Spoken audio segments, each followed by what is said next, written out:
हर हर महादेव, ओम नमः शिवाय। दोस्तों, एक गुफा बड़ी पुरानी गुफा बनी दी है। ये देखो, जेड़े मां दे दरबार च दर्शन करियै आवा दे न, इत्थे दर्शन जरूर करा दे। ये तुस दिक्खी सकदे दोस्तों। और दिक्खो किन्नियां शैल शैल प्हाड़ियां। ये दिक्खो तुस नज़ारा। और इत्थे काफ़ी ज़्यादा लाइन है दर्शक दी, सेवादारें दी, भोले शंकर दे दीवानियां दी। ये दिक्खो तुस दोस्तों, अंदर खबरै फोन लेन दिंदे नहीं लेन दिंदे, मगर कोशिश करगा अंदर तुसेंगी दस्सने दी, जिन्नी कोशिश होई सको मैं उन्नी करगा।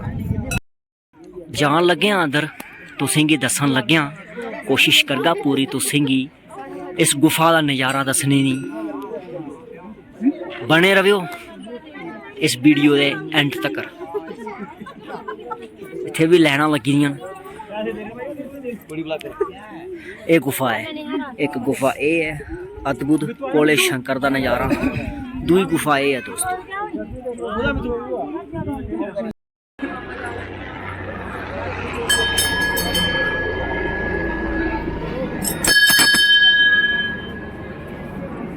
ये तुस दिक्खी सकदे।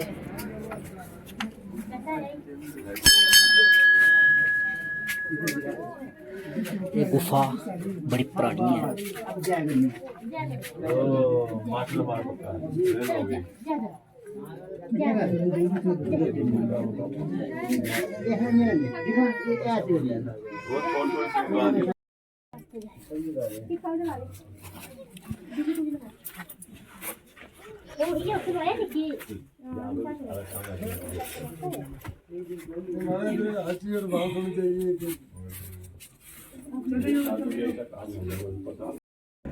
ओम नमः शिवाय।